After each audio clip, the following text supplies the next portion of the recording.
እኔ እኮ አልፈልገውም።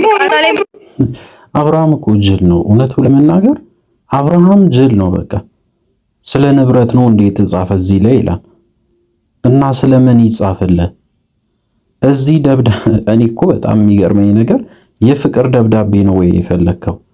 ምን አስበ ነበረ? ሰው ሲለያይ እኮ ንብረት ነው የሚጻፈው። ሌላ ምን ተአምር ሊጻፍ ይችላል?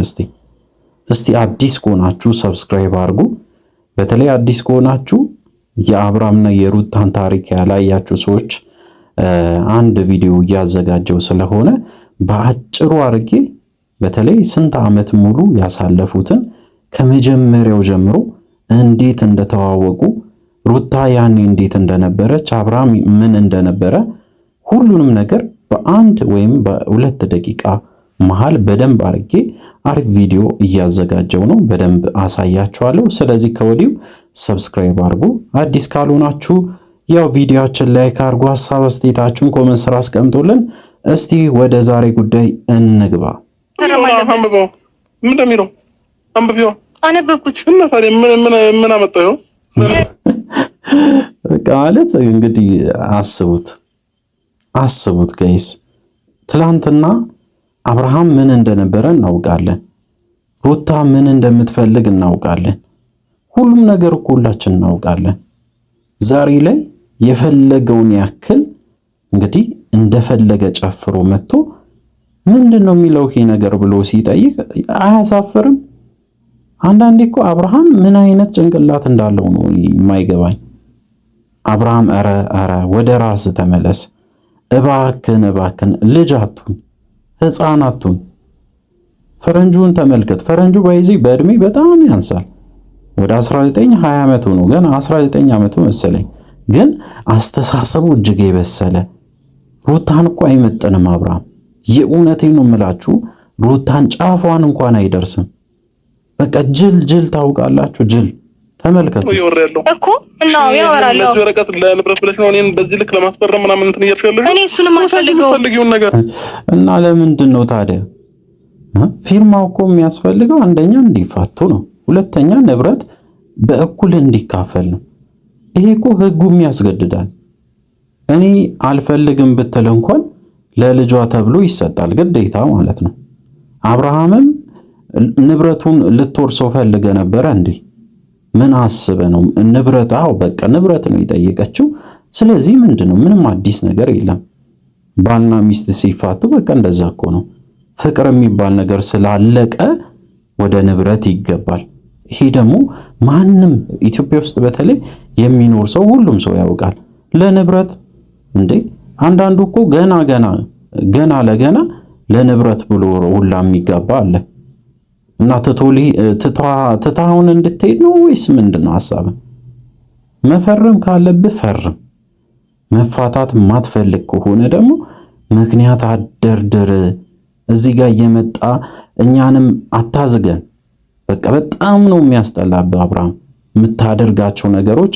ሁሉም ሰው ዝም ሲለው በተለይ አብርሃም በቃ አናታችን ላይ ወጥቷል። እና መናገር አለባችሁ። በተለይ ኦዲየንሱ የሱ ተከታይ ምን እንደምትከተሉ ፈጣሪ ነው የሚያውቀው። ግን አብርሃም እጅግ በጣም የሚያስጠላ ባህሪ እንዳለው በደንብ አድርጎ አሳይቶናል። እስከ መቼ ድረስ ነው በዚህ ሁኔታ የምትቀጥለው አብርሃም? እባክን ወደ ራስ ተመለስ። ስንት ጊዜ ነግረናል። አሁን በጣም የሚገርማችሁ ነገር እኮ የአብርሃም ሞኝነት ንብረት ነው እንዴ ይላል። ደግሞ እዚህ ጋር መጥቶ ሰርፕራይዝ መሆን የሚፈልገው ነገር በጣም ያስቃል።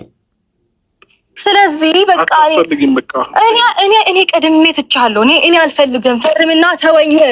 በቃ ደግሞ እኮ እንደሚፈለግ አይነት ነገር አክት ያደርጋል። እዚህ ጋር እንደተጎዳ አይነት ሰው፣ ተፈላጊ እንደሆነ ሰው፣ አሁንም እንደምትፈልገው አይነት ሰው እንግዲህ እንደዛ አክት እያደረገ ነው እያስመሰለ። እጅግ በጣም የሚያስጠላ ጸባይ። ኧረ አብርሃም ወደ ራስ ተመለስ። እስከ መቼ በዚህ ሁኔታ ትቀጥላለህ? ኧረ ያንተ ይለያል የእውነት። ፈረንጆ አንተ መላ በለው እስቲ። እኔ እንዳውም በቃ የሩታ ወንድሞች መጥቶ አብርሃምን ዋጋውን ቢሰጡት አንድ ጊዜ ደስታዬን አልችለውም። የእውነት በጣም እያበዛ ነው። ከልክ በላይ አልፏል። ቤተሰቧን አዋረደ። ጓደኞቿ መሃል ተዋረደች። እቺ ልጅ ቤተሰቦቿ መሃል፣ ዘመዶቿ መሃል ተዋረደች። ባል ነው ያገባሁት ምንድነው ነው ያለችው። ደንግጣ ነበረ። ምክንያቱም ገና ሳይፋቱ ከሌላ ሴት ጋር አሁን ሲጠረጠር፣ ይሄኛው እንግዲህ አራተኛ ሴት ጋር እየተጠረጠረ ነው። ተመልከቱ። በጣም ነው የሚያሳዝነው። በጣም አይገባህም። ፈርምልኝ እኮ ፈርምልኝ። ምንም ፈልገው ታዲያ አንተ የሚፈልገውን ነገር የማያውቅም። መፋታት አይፈልግም። ከሷ ጋር መሆን አይፈልግም። ስለ ንብረት ያወራል። ስለ እንትን ሲወራ፣ ስለ ልጁ ሲወራ ስለ ንብረት ያወራል። ስለ ንብረት ሲወራ ስለ ልጁ ያወራል። ስለ ፍቅር ሲወራ ስለ ጸብ ያወራል። አብርሃም በጣም በቃ ደካማ የሆነ አስተሳሰብ ይዞ ይሄዳል። አንድ አሮጊት ወይም ይቅርታ አድርጉልኝ፣ አንድ በእድሜ እንኳን በጣም የገፋ ሰው ወይም ደግሞ በጣም ሕፃን የሆነ ሰው እንኳን አገናዝቦ በደንብ ያስባል። የሚያዋጣውን ማያዋጣውን በደንብ ያውቃል። አብርሃም አንዳንዴ የሚያደርጋቸው ነገሮች እጅግ በጣም ያስጠላሉ። አሁን ላይ የምታደርገው ነገር አብርሃም በጣም ነው የሚያስጠላብህ። የምታወራው ነገር ራሱ አታውቅም። አልሄድም እዚሁ ነኝ። ምን ነው እስክንለያይ ቸኮልክ? ልታገባት ነው እንዴ? ምን ችግር አለ? አገባታለሁ። የሚገርመው እኮ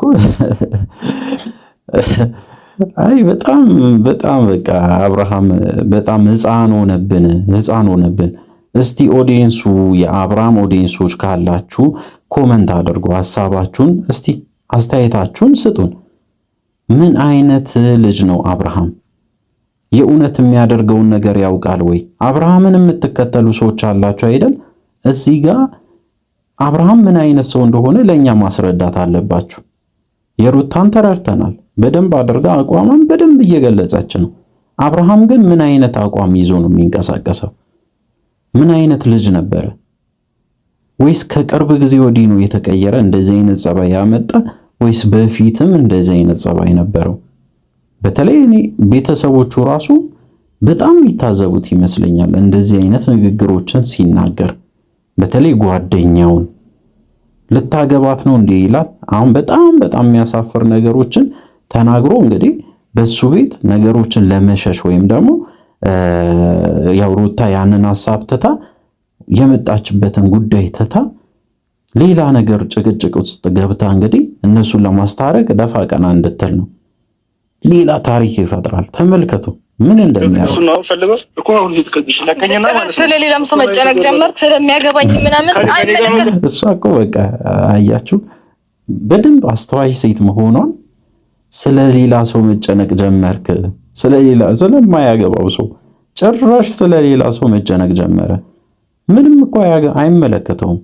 አብርሃም እዚህ ጋር ፈረንጁ ቆሞ ቢያወራውም ባያወራውም የመጣበት ጉዳይ አለ። ስለሱ ጉዳይ አውርቶ መሄድ ይችላል። እሱ እኮ ሄርሜላን አንጠልጥሎ ይዞ ሲመጣ ሩታ ምንም አላለችም። ብዙ ቀን ታግሳ አልፋለች።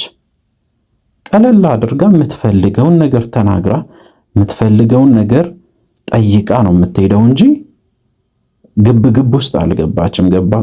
ሁላችሁም መረዳት ያለባችሁ ነገር የአብርሃም ድክመት ይሄ ነው። ድክመቱን ደግሞ በአደባባይ ነው የሚያሳየው። እኔ ጋር ነው አይደለ?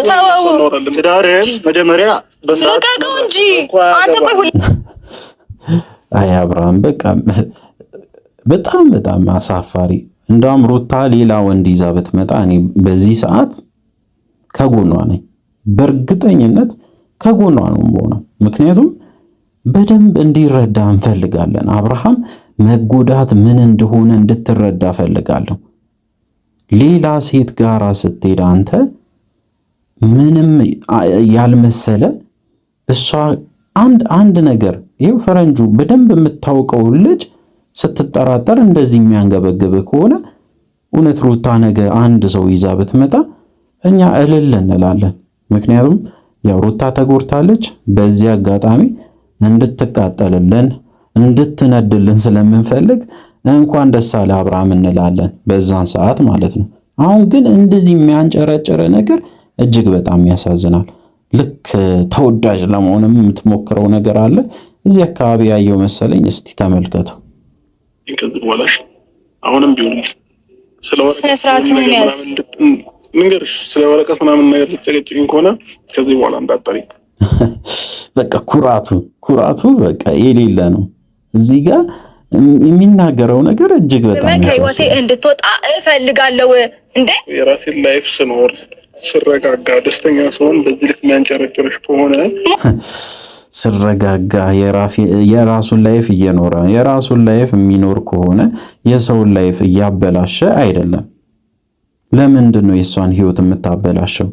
የራሴን ላይፍ እየኖርኩ እየተደሰትኩ ነው ካልክ ለሷ ደግሞ ፍቺውን ፈርም።